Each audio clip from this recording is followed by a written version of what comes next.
Hello, my friend, and welcome.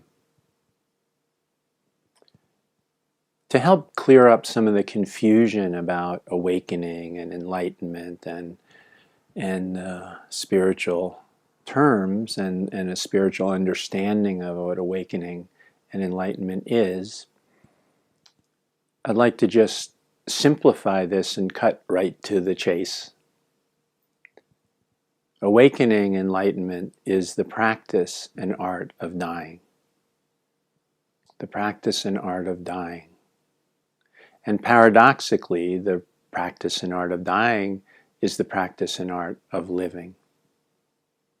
Because before we wake up, before the illusion that we believe is reality dies, which is what really dies, an illusion, before this illusion dies, we live in a dream, in an illusion, Maya, samsara, not really living.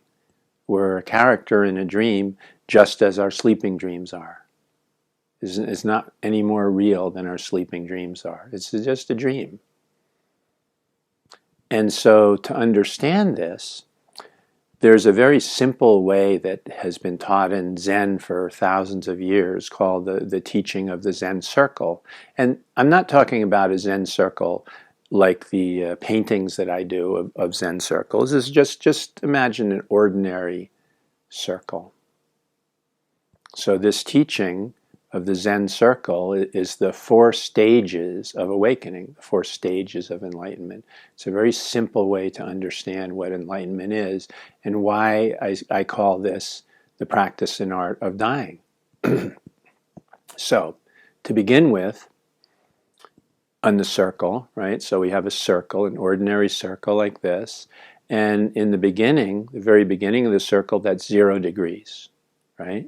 At 0 degrees, we call that rivers are rivers and mountains are mountains. This is a common Zen phrase describing what duality is, what this illusion, this dream is, of separation, of name and form, nama-rupa, name and form.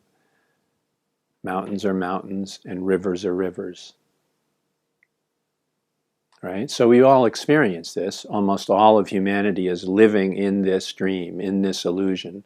Scientists live in this illusion. Even quantum physicists are still doing their experiments from the perspective and the paradigm of a dream, of an illusion, which is why they're so confused by some of the things that they see. And why doctors believe their medical training and everything, and they're confused and freaked out by spontaneous healings that they call miracles, right? But that's because of their paradigm is very, very limited. It's a dream. They cannot see outside this limited dream, and they're not really alive until they wake up to reality. So the next step after 0 degrees, duality, separation, is 90 degrees. And 90 degrees around the circle is mountains are rivers and rivers are mountains. What this means is there's no separation. Mountains are rivers, rivers are mountains. I am you, you are me. I am a tree, the tree is me. There is no separation. Everything is interdependent on everything else. Everything interpenetrates. This is non-duality. No separation, non-duality. And most spiritual teachers teach from this place of non-separation, non-duality, because the first thing that we need to deal with is this illusion of separation and duality. This is the illness that perplexes most of humanity and creates this great suffering, and that I am me and you are you, the tree is the tree, and everything is separate, everything has name and form. And so we live in this world of separation and suffering. So in order to a medicine to help us, free us from this attachment to this illusion, we offer the teaching of non-duality, which is there is no separation. Mountains are rivers, rivers are mountains. I am you, you are me. Right? So this is the first stage in awakening. We come to this through any number of ways, through long spiritual practice, through a near-death experience, through any kinds of things that open us up, through great suffering often. Great suffering can bring us to this state, the beginning of our awakening. And at this stage, many people that are teaching from this stage become attached to non-duality. And so if somebody says, well, you'll say something about helping somebody or helping free them from an illness or heal them or something, and people will say, like, who is the I? Who is the I that's doing this? Because they're attached to this non-separation, to this non-duality. So the next stage, which is 180 degrees, so we've got to 90, now we're at 180 degrees at the top of the circle. And at the top of the circle, this is freedom from non-duality and duality both. It's complete freedom. We call this emptyness. But don't have an idea of what emptiness is because you don't understand it. Understanding emptiness from the perspective of name and form and words is understanding from 0 degrees. And we can't understand it from there. We can't even understand 90 degrees, no separation and non-duality, from 0 degrees, separation and duality. You have to directly experience this. So this is a process, this is a stage, this is direct experience. And so is non-separation and non-duality. It's direct experience to really understand this. So in 180 degrees, in emptiness, there's no mountains, no rivers, no you, no me, no world, no Buddha, no Jesus, no teaching, no God. It's the absence of all the dream. It's the end of the dream. And this is the art and practice of dying. At this point, the art and practice of dying is fulfilled.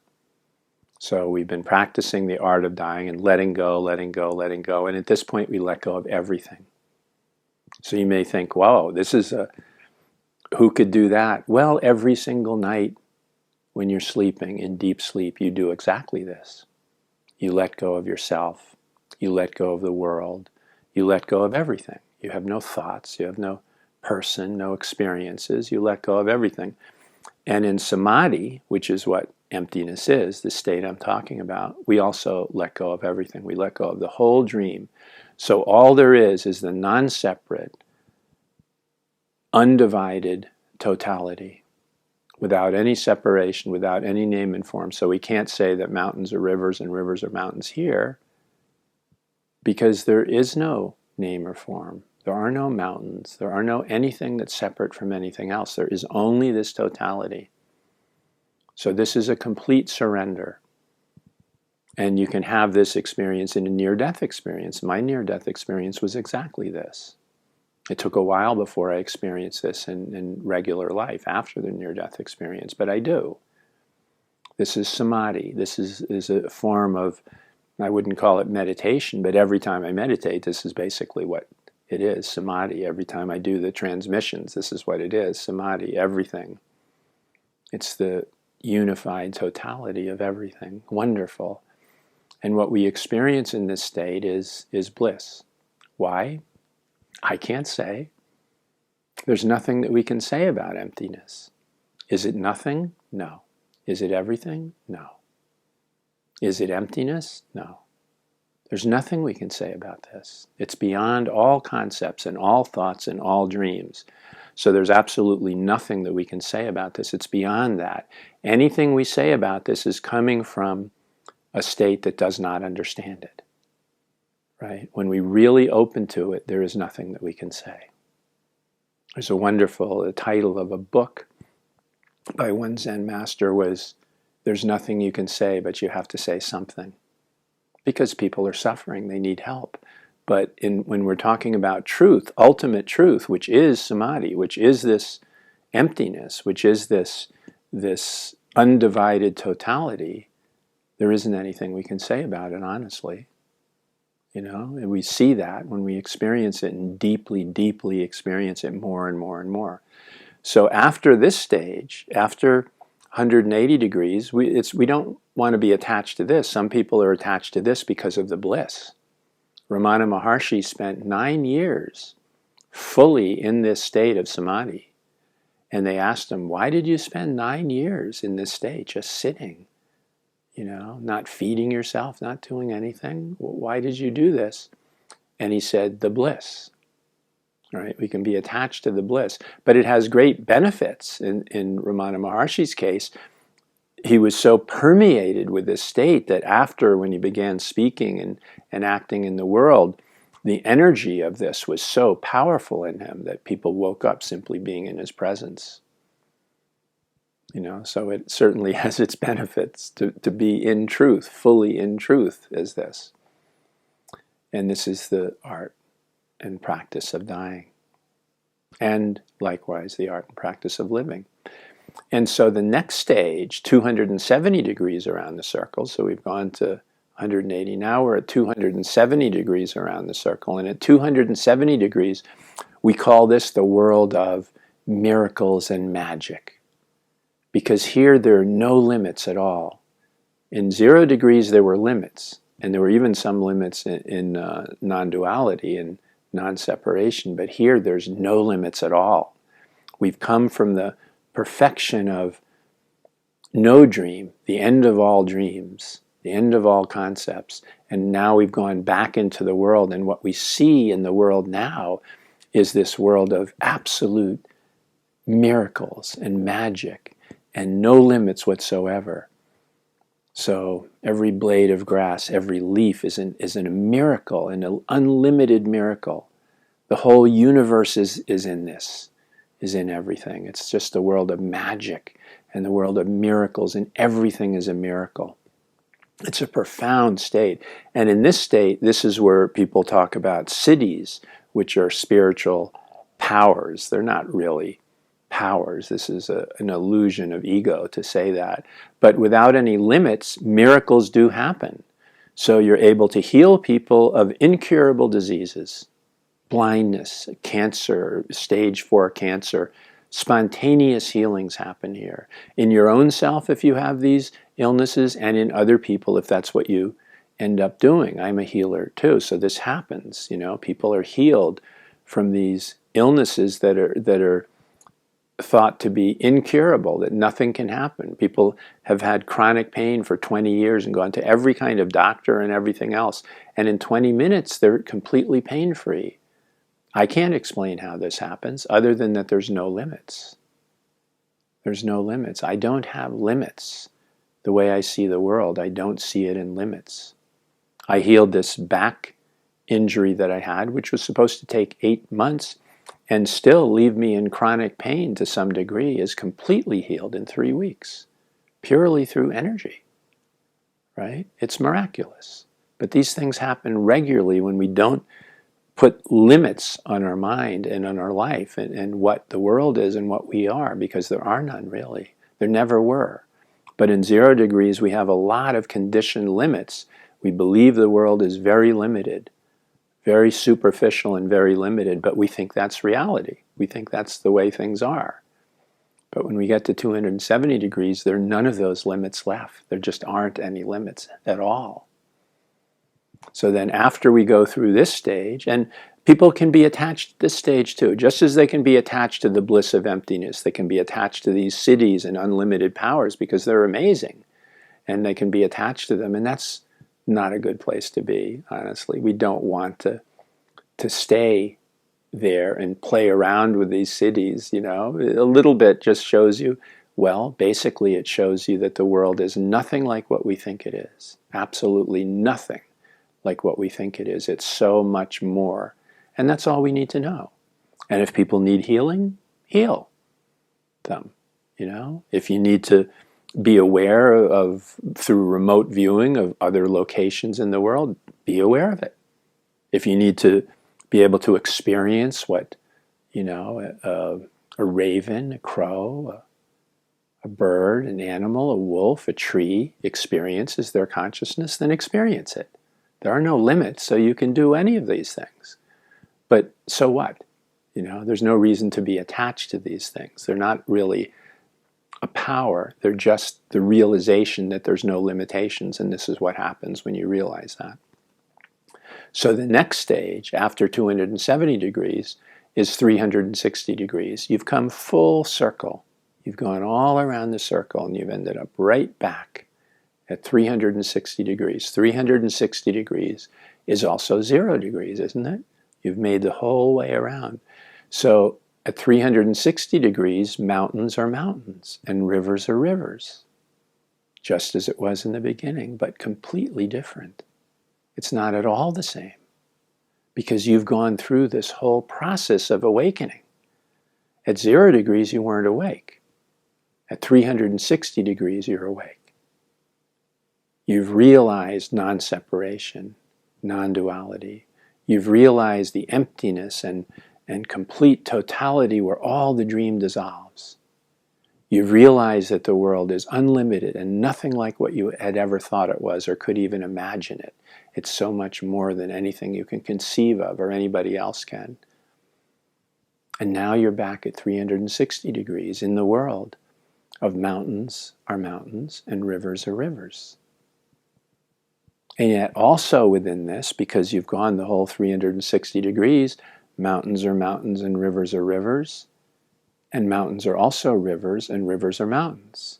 And also there's no mountains and no rivers. This is just a dream. And also there's no limitations in this dream at all. Just what you thought there was. Just as if you're having a lucid dream, you can do anything in a lucid dream because there are no limitations. So this is the full 360 degrees. And in the process, every bit of this process is the practice and art of dying. The illusion of separation has to die. The attachment to separation has to die in order to experience non-separation and non-duality. The belief in attachment to non-duality has to die in order to experience emptiness. The absolute. Both duality and non-duality have to die. And then although emptiness doesn't die, it's just the totality of life, if you're attached to that, you can't come back into the world and be a benefit to it, right? For 9 years, Ramana Maharshi just sat in samadhi, in meditation, without moving, kind of like being in a coma in a way. He was not aware of his body, not aware of the world, not aware of anything, only this bliss of totality. But in that state, how could he help people? How could he introduce people to self-inquiry or any of his other teachings? No one who would know who he is or learn so much from him. He had to come to continue the process and come back to mountains and mountains and rivers are rivers, and yet completely different, because he brought that unfathomable depth of wisdom from emptiness, from God, from the totality, into the world of form, into the world of 0 degrees, into the world of name and form, of namarupa, into the world of physicality and form, and individuality and people and separation. He came into that world. He brought all that into that world. And that's what helped people in this dream wake up from this dream. So they say, living in the world but not of the world. You understand? Living in the world but not of the world. So you're in this world of mountains and rivers are rivers, but you're also in all these other states at the same time. So you no longer suffer as you did at 0 degrees. You no longer are attached to this feeling of like, oh, I'm a separate self, or this body is me. Because now the body is you, and there is a body, but the body is also just pure energy. And the pure energy is also just consciousness itself. And yet there's a body, and yet it's energy, and yet it's consciousness. So all these things are true. And none of them are true because they're all concepts. So in emptiness we know none of that's true. They're all just concepts, and yet we use these concepts in the world to help people. That's what the 360 degrees is. We come back and use these concepts, words, conversation, name and form, just as I'm doing now. At the same time, we understand everything in the whole 360 degrees because we've realized and directly experienced all of that. This is not a theory. This is not a philosophy. This is not a thought. This is not a belief. This is a direct experience. Awakening is a direct experience. It's a practice of letting go. What is the most that we can let go in life? Dying. The most we can let go is to die. What happens in a near-death experience?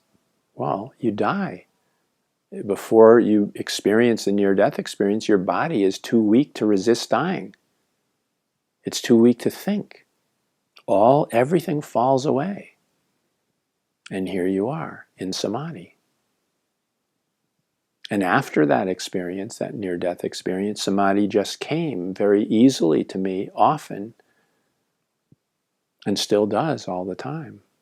Because this is a place, not just because it's a place of bliss, I'm not addicted to it or attached to it. It just is a place of such fundamental truth that when I do the silent transmissions, this is what's doing it. This is where it's coming from. Not me, not a separate me, not a world, not anything that I can describe or say.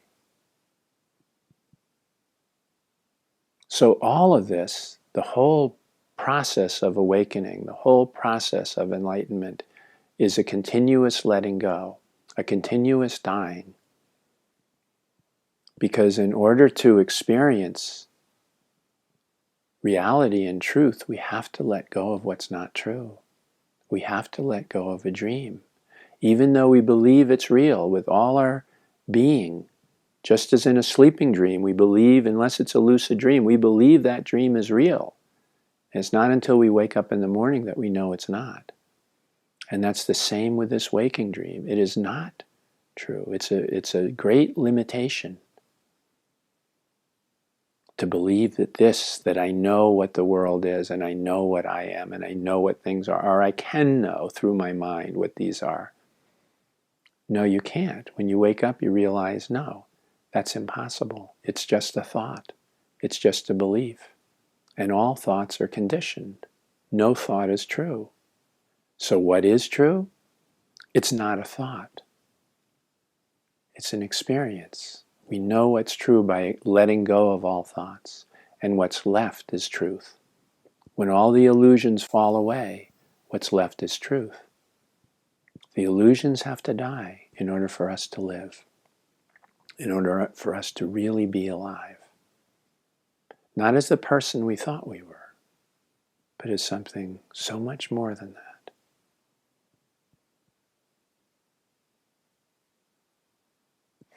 Thank you, my friend. Many blessings and much love to you.